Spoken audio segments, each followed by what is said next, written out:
Rise TV, सच सबसे आगे। दोस्तों मैं बात हफीज हूं। बिहार में भारतीय जनता पार्टी की मुसीबतें हर रोज बढ़ती जा रही हैं, कम होने का नाम नहीं ले रही हैं। नए नए तजुर्बे भाजपा कर रही है, नए नए नेताओं को भाजपा भेज रही है। अब तो अपने तुरुप के इक्के को भेजा है और उनकी जो जमकर बेइज्जती हुई है उसकी कल्पना उन्होंने क्या उनके जितने भी समर्थक हैं कभी इतिहास कभी कल्पना ख्वाबों में भी नहीं की होगी। योगी आदित्यनाथ जी को जमकर बेइज्जती का सामना करना पड़ा बिहार में। जब बिहार में वो पहुंचे स्टार प्रचारक के तौर के ऊपर, उनको लगा था कि बहुत जन समर्थन मिलेगा, लेकिन वहां तो योगी मुर्दाबाद के नारे लगने लगे। बीजेपी ने अपने तुरुप के इक्के को भेजा जब बहुत उनके जो नेता थे उनकी फजीहत हो चुकी थी, कहीं गोबर डाला जा रहा था गठबंधन के नेताओं के ऊपर, तो मुख्यमंत्री नीतीश कुमार के रैलीज में जम के विरोध के नारे लग रहे थे। अब तुरंत के इक्के को भेजा था कि अब हम सब कुछ संभाल लेंगे, नफरतबाजी बहुत हो जाएगी, लोगों को बांटने का काम हो जाएगा। लेकिन क्या हुआ पहले आप खुद देखिए।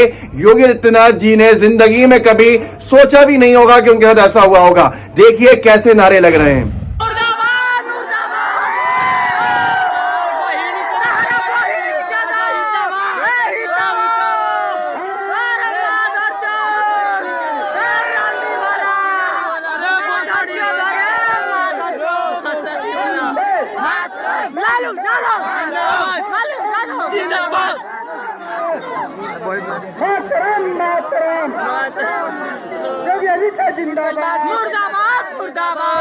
तो दोस्तों देखा आपने, योगी जी की मुर्दाबाद के नारे लग रहे हैं। अगर आप गौर से सुनेंगे तो उस वीडियो के अंदर आपको सुनाई देगा कि लोग अब शब्द भी बोल रहे हैं जो मैं बोलना नहीं चाहता यहां पर। लेकिन बीजेपी का यह आखिरी सहारा थे कि धर्म के नाम पर कुछ लोगों को अपने ओर आकर्षित करने का काम कर सकते थे, धर्म के नाम पर लोगों को बांटने का काम कर सकते थे। पर बिहार की जनता इतने गुस्से में, उन्होंने योगी जी को भी कहीं का नहीं छोड़ा। और अब लोगों का कहना है कि शायद योगी जी दोबारा बिहार जाने की हिम्मत भी नहीं करें, क्योंकि इतना विरोध, इतना ज्यादा जो फजीयत का शिकार होना पड़े तो ऐसी जगह पे जाने की कौन कोशिश करेगा।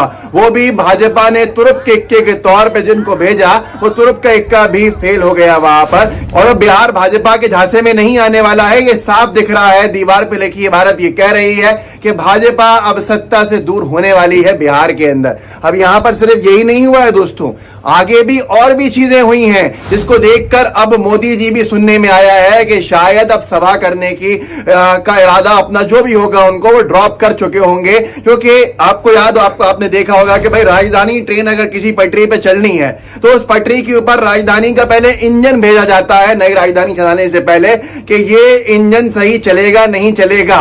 ऐसे ही लोगों का कहना है कि मोदी जी ने भी इंजन के तौर पर योगी जी को भेजा था, क्योंकि योगी जी का दूसरा नंबर आता है। बीजेपी के नेताओं की अगर बात करें जो बांटने का काम करते हैं, जनता में जाकर जनता को दो हिस्सों के अंदर बांटता है और अपने विभाजन की राजनीति करता है, तो इसलिए पहले भेजा था इंजन को। लेकिन योगी जी इंजन पटरी पर चढ़ने से पहले ही उनका इंजन ही वहां से लुढ़क गया और जमीन के ऊपर आ गया, जिससे ट्रेन आगे नहीं चल सकती है। तो लोगों का मानना है कि ये एक्सपेरिमेंट जो था वो पूरी तरह से फेल हो गया है। अब योगी जी के बाद शायद ही मोदी जी जाने की बिहार में अपनी जो इरादे हैं उनको बाकी रखेंगे, कायम रखेंगे, क्योंकि अब लोगों को लगता है कि वो बिहार नहीं जाएंगे। बिहार में पूरी तरह से ये जो गठबंधन है ये हारता हुआ दिख रहा है। एक तरफ नीतीश कुमार को भी आपने देख लिया, नीतीश कुमार साहब की सभाओं में वो उनको गुस्सा आ गया। लोग इतना ज्यादा विरोध में खड़े हुए कि लोगों ने जम के नारेबाजी की, लोगों ने जम के विरोध प्रदर्शन किए हैं। मैं आपको फिर से दिखा देता हूं एक बार। योगी जी का तो आपने वीडियो देख ही लिया कि कैसे मुर्दाबाद मुर्दाबाद के नारे लगे।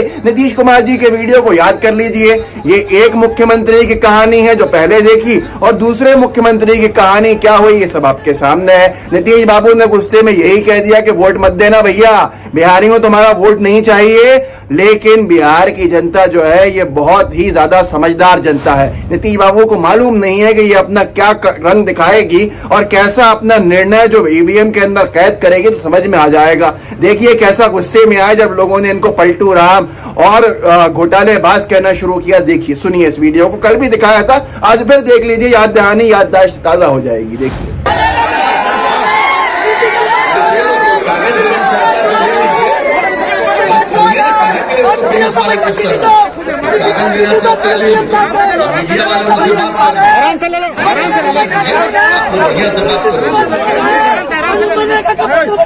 हमको पता नहीं बीच में क्या बोल रहे हो जी, क्या बोल रहे हो?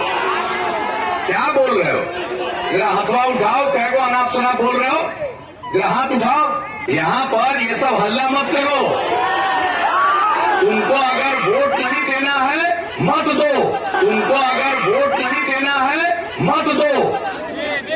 तो दोस्तों आपने दो बीजेपी गठबंधन के मुख्यमंत्रियों का हाल तो देख लिया। एक नीतीश बाबू का यह भी देखा दोबारा कि नीतीश बाबू गुस्से के अंदर आ गए।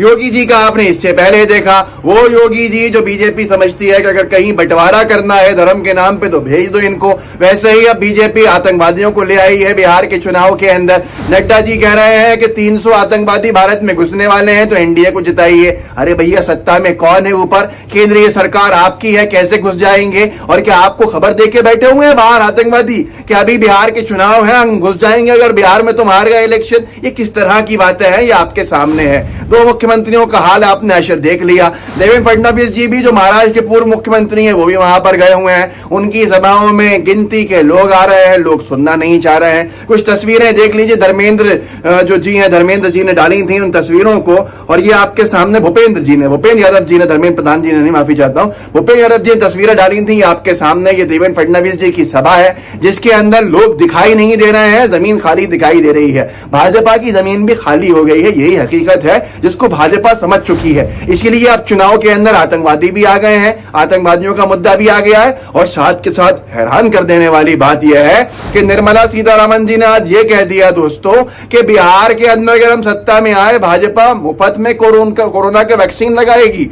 मतलब कोरोना का वैक्सीन नहीं बना है अभी तक, और बीजेपी उसका फायदा उठाना चाहती है चुनाव के अंदर। और निर्मला ताई कह रही हैं कि हम मुफ्त के अंदर वैक्सीन बांटेंगे। तो भैया दूसरे राज्यों के अंदर क्यों नहीं ऐसा करेंगे? जहां आपकी सरकार पहले से है, वहां के जो जनता है उन्होंने क्या गुस्ताखी कर दी आपको चुनकर? क्या भेदभाव होगा? मतलब पहले तो वैक्सीन बनी नहीं है, उस वैक्सीन के नाम पे, कोरोना के नाम पे वोट मांग रहे हैं। ये बीजेपी एक लौती पार्टी होगी जो कोरोना को भी नहीं छोड़ रही वोट मांगने के लिए। मुफ्त में वैक्सीन देंगे? भला बताइए आप सोच सकते हैं, कल्पना कर सकते हैं कि ऐसा कोई पार्टी कर सकती है? कोई नहीं सोच सकता।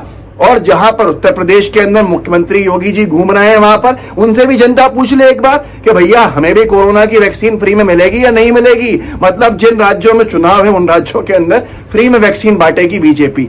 ये हकीकत है बीजेपी की। बीजेपी बौखला गई है राजद कांग्रेस गठबंधन की सभाओं को देख के। नीतीश कुमार जी हो, सुशील मोदी जी को तो कोरोना हो गया है, मैं उनके अच्छी सेहत की कामना करता हूं, जल्दी स्वस्थ हो और वो मैदान के अंदर दोबारा उतरे, क्योंकि ये चुनाव जो है उनको हार का सामना करना है, सबको देखना है यहाँ पर। लेकिन जो राजद कांग्रेस गठबंधन की रैलीज हो रही हैं उनको देखकर बौखलाहट है भाजपा में। कल जो मैंने आपको वीडियो क्लिप दिखाया था तेजस्वी यादव का, वो भी देख लीजिए। देखिए इस क्लिप को, आपको कुछ समझ में आ जाएगा कैसा समंदर है लोगों का।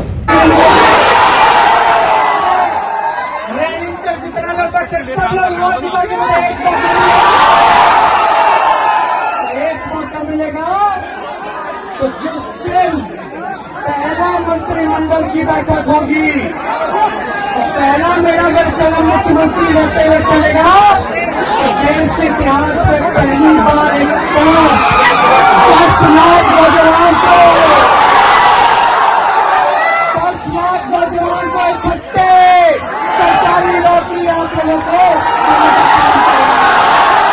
तो दोस्तों इन सब की वजह से ही भारतीय जनता पार्टी में बौखलाहट है और भाजपा अपनी जमीन सरकती हुई देख रही है, खोती हुई देख रही है। भाजपा चुनाव हार रही है, इसी की वजह से इनके विधायकों को पीटा जा रहा है। कभी जनता दल यूनाइटेड के विधायक हो, भाजपा के विधायक हो, उनको पीटा जा रहा है, भगाया जा रहा है क्षेत्र में से। और यही हालत अब इनके मुख्यमंत्रियों की हो चुकी है, जो आपने देखा कि योगी जी का भी अब कोई काम चल नहीं पाया। तो इसके देखकर आप समझ सकते हैं कि चुनाव के परिणाम क्या आने वाले हैं। मेरे इस वीडियो को आगे शेयर कीजिएगा, खुद तक मत रखिएगा सीमित, ताकि लोग जागरूक हो। लाइव टीवी का बेल आइकन जरूर दबाइएगा। फेसबुक पे देख रहे हैं तो पेज को लाइक कीजिए, फॉलो कीजिए। जय हिंद, जय भारत। लाइव टीवी, सच सबसे आगे।